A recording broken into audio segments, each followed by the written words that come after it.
Welcome everyone. I'm excited to kick off today's presentation on real-world IT. Today, we'll be diving into security monitoring and threat detection, focusing on Windows, Defender, Logs, and PowerShell. Over the next few slides, we'll explore how these tools help keep our systems secure and how you can leverage them effectively. Let's get started. Let's walk through the detection flow. Normally, activity on a system is just that, normal. But when something unusual happens, it can be flagged as an anomaly. From there, we move into the investigation phase to determine if it's a true threat or just a false alarm. Now, when it comes to how we handle this, the first step is to centralize logs. This means gathering all our data in one place, making it easier to analyze. Next, we need to define what normal behavior looks like for our environment, so we can spot deviations more effectively. It's important to recognize that prevention alone eventually fails in every environment. That's where detection becomes critical. It helps limit the blast radius or the scope of damage if a breach occurs. The unfortunate reality is that most breaches go unnoticed for weeks, allowing attackers to do much more harm. This is why monitoring is so vital. When we actively monitor our systems, we can turn what might be a silent breach into an identifiable event. Monitoring transforms suspicion into actionable insight and helps us respond faster.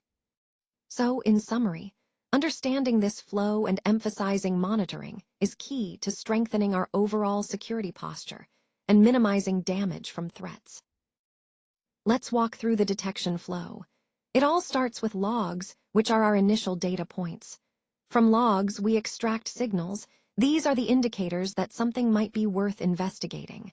When signals become significant enough, they trigger alerts, helping us respond quickly. Now, to effectively do this, we need to know how to use the right commands. First, enable advanced auditing. This gives us more detailed logs to work with. Next, disable logs that aren't useful so we can focus on the important data. Remember, not all logs are created equal. Some are more critical for security than others. Specifically, logs related to security, Defender, and PowerShell are the most valuable. They give us insights into potential threats and suspicious activities.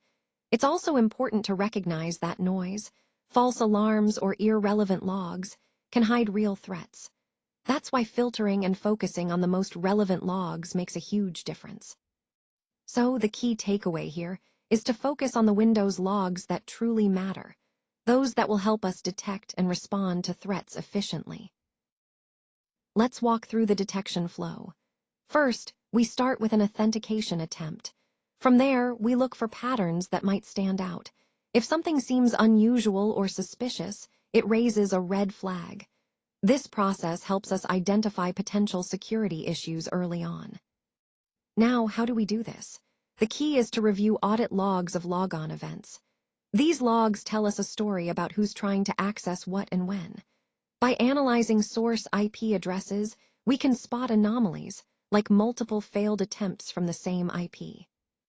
Failed logons are especially important because they can indicate brute force attacks, someone trying many passwords to break in.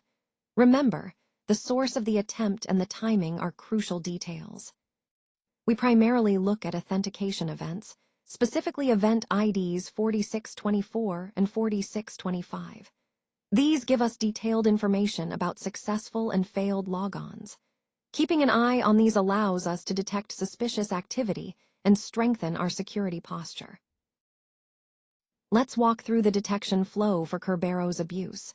When a ticket request occurs, we first look for spikes, which can indicate suspicious activity. These spikes then trigger alerts, helping us identify potential issues early.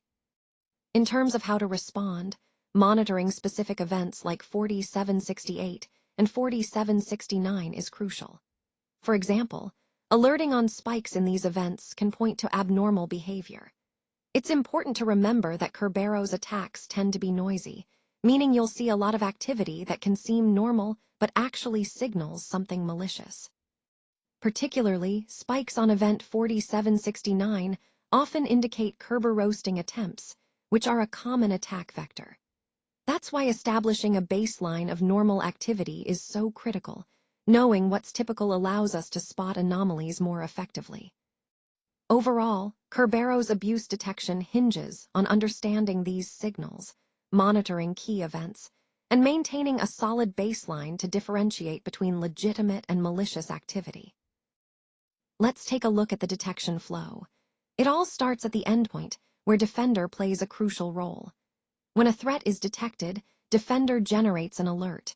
These alerts are then reviewed, either through the portal or directly within Defender itself, which helps us understand what the attacker was attempting to do. It's important to recognize that Defender doesn't just see the attack, it also shows us the attacker's behavior, giving us valuable context. The alerts detail exactly what malware tried to do, which helps us assess the severity and respond accordingly. One key point to remember is that ignored alerts can lead to breaches, so timely review and action are essential. And then we have Microsoft Defender telemetry, which continuously provides data to give us a clearer picture of the security landscape, helping us improve our defenses over time. Overall, this flow emphasizes the importance of proactive detection and swift response to keep our systems secure. Let's walk through the detection flow. First, we start with the log, which is our initial source of data. From there, we move on to detection, where we analyze these logs for suspicious activity. To do this effectively, we need to know the right steps and commands. One key action is enabling script block logging. This allows us to capture detailed information about PowerShell scripts that run on the system. Monitoring event 4104 is crucial because it records PowerShell script blocks, which can be a sign of malicious activity. PowerShell abuse is quite common in attacks, so being vigilant is essential. Encoded commands are a big red flag. Attackers often encode their commands to hide malicious intent. Logging these actions helps us expose and catch abuse early.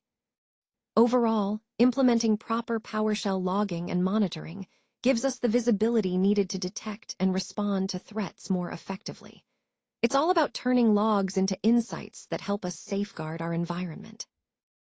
Let's take a closer look at the detection flow for malware.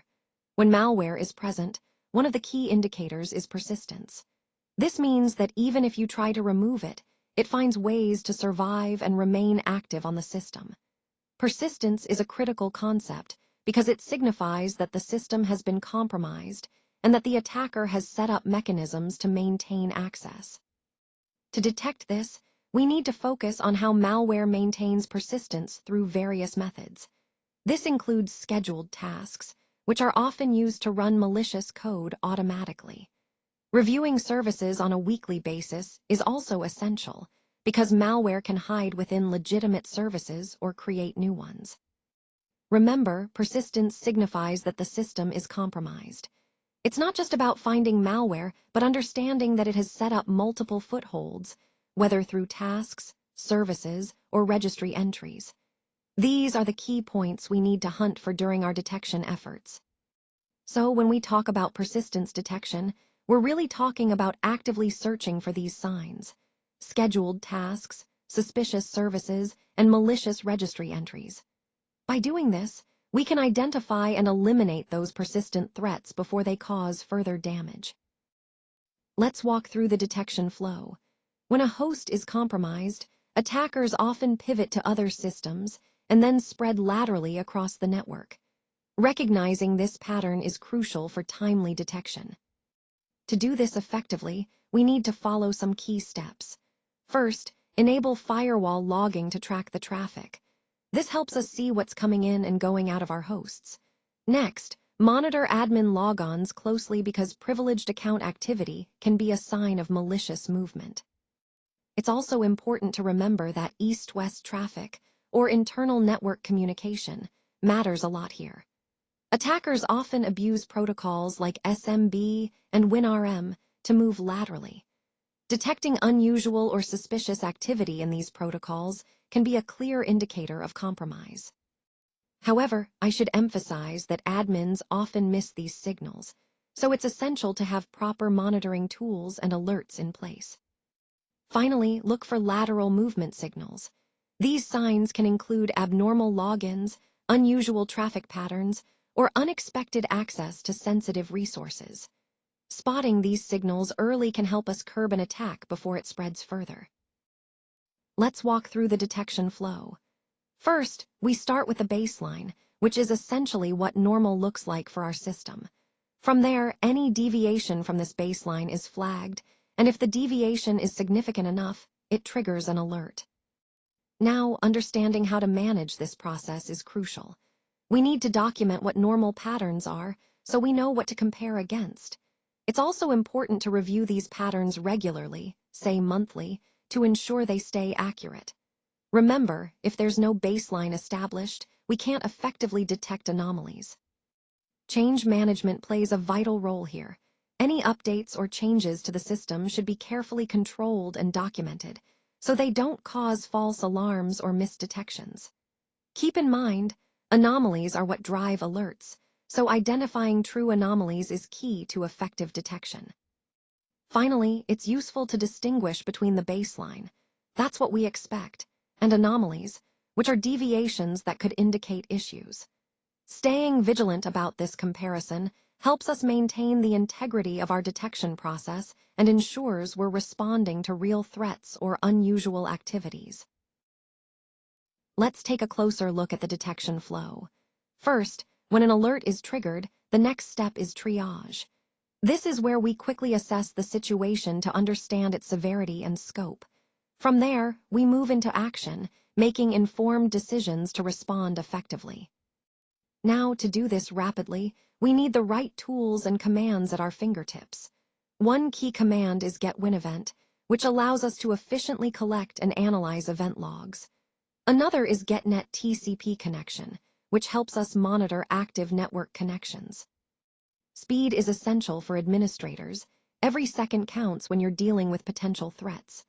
PowerShell empowers us to perform fast triage, enabling us to gather critical information in just minutes. That's why PowerShell triage is such a powerful approach. It streamlines the process and helps us respond swiftly to incidents. Remember, the first few minutes are crucial in containment and mitigation. So, leveraging these commands and a clear detection flow enables us to act swiftly and effectively to protect our systems. Let's take a look at the detection flow.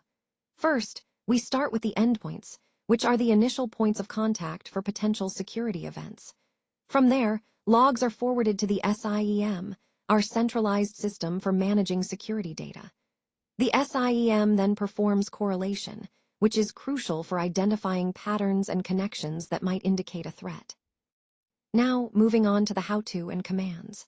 The key steps include forwarding logs consistently and setting appropriate retention policies to ensure we keep data long enough for analysis. It's important to remember that local logs can be fragile. They can be lost or tampered with easily. Centralizing logs in a SIEM helps preserve this evidence, making our detection more reliable. And finally, correlation within the SIEM enhances our ability to detect complex threats more effectively. Centralized logging isn't just about storage. It's about creating a robust, evidence-preserving, and insightful detection environment that supports our overall security posture. All right, let's walk through the detection flow. It all starts with noise, which can often cause false alarms or distract us from real threats. The first step is tuning, adjusting our detection parameters to filter out that noise effectively. Once we've done that, we focus on the signal, which is the actual high-risk alerts that matter most to us. Now, when it comes to how we handle this, the key is to suppress unnecessary noise, so we're not wasting time on false positives. We want to concentrate our efforts on high-risk alerts because that's where the real threats are. Remember, too many alerts can actually be counterproductive. It can lead to alert fatigue, where we start ignoring or missing critical issues. That's why quality beats quantity. We should be tuning our systems aggressively to reduce false positives and ensure every alert is meaningful. The overall goal here is to make our detection process as precise and efficient as possible, so we can respond swiftly to genuine threats without being overwhelmed by less important noise. Let's walk through the detection flow. First, when an alert is triggered, it should lead us to initiate an IR or incident response. From there, containment follows to limit the impact. Now, how do we ensure this process runs smoothly? That's where defining IR runbooks comes in. These are step-by-step guides that help us respond quickly and effectively. It's crucial to test these runbooks quarterly so they stay current and reliable. Remember, detection alone isn't enough. It must trigger a response to be effective. That's why automation and playbooks are so valuable. They save us time and reduce reaction delays. Practicing these procedures regularly really matters. It keeps our team prepared and confident when a real incident occurs. Lastly, IR integration is key. Incorporating incident response into our broader security framework ensures seamless coordination and faster resolution. All of these points tie back to our overall goal, creating a proactive, efficient, and well-practiced defense strategy. Let's walk through the detection flow here. First, a missed signal can lead to a breach, which then results in a lesson learned. This cycle highlights the importance of continuous monitoring and quick response. Now, in terms of how to address this, reviewing past incidents is crucial.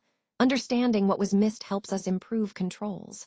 Logs often show signs of trouble weeks before a breach actually happens, but the challenge is that alerts can be ignored or overlooked.